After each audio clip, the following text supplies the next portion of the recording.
मकर संक्रांति हिंदू धर्म का एक महत्वपूर्ण पर्व है, जिसे विशेष रूप से सूर्य की मकर राशि में प्रवेश करने के समय मनाया जाता है। इसे विभिन्न राज्यों में विभिन्न नामों से जाना जाता है, जैसे तिल संक्रांति, उत्तरायण और पोंगल। मकर संक्रांति का धार्मिक और सांस्कृतिक महत्व है, और इसके पीछे एक दिलचस्प कथा जुड़ी हुई है। मकर संक्रांति की कथा। कहा जाता है कि मकर संक्रांति का पर्व सूर्य देव और उनके पुत्र शनि से जुड़ा हुआ है। एक समय की बात है, सूर्य देव अपने पुत्र शनि से बहुत प्यार करते थे, लेकिन शनि के ग्रह का प्रभाव इतना प्रबल था कि सूर्य को उनके संपर्क से कष्ट होने लगे। शनि की दृष्टि के कारण सूर्य का प्रभाव कमजोर होने लगा। ये बात सूर्य देव के लिए बहुत कष्टकारी थी।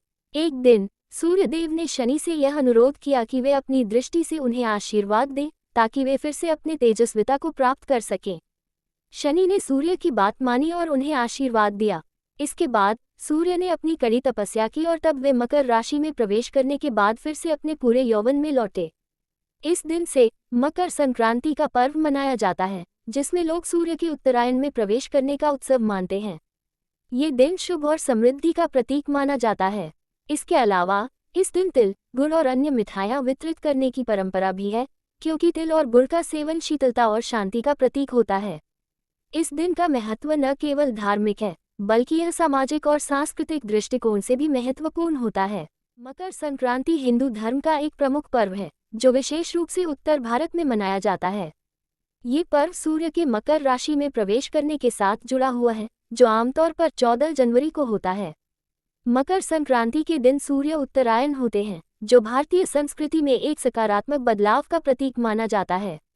मकर संक्रांति की कहानी जुड़ी हुई है एक प्राचीन मिथक से, जिसमें ये बताया जाता है कि सूर्यदेव ने अपनी पत्नी संक्रांति के साथ विवाह के बाद ये तय किया था कि वह प्रत्येक वर्ष के इस दिन मकर राशि में प्रवेश करेंगे।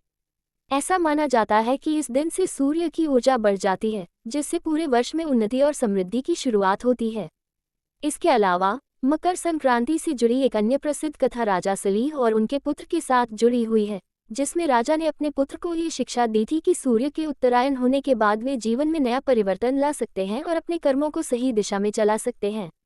इस दिन को लेकर विभिन्न प्रचलित मान्यताएं और परंपराएं हैं, जैसे तिल और गुड़ का सेवन करना, पतंग उड़ाना और दान देना।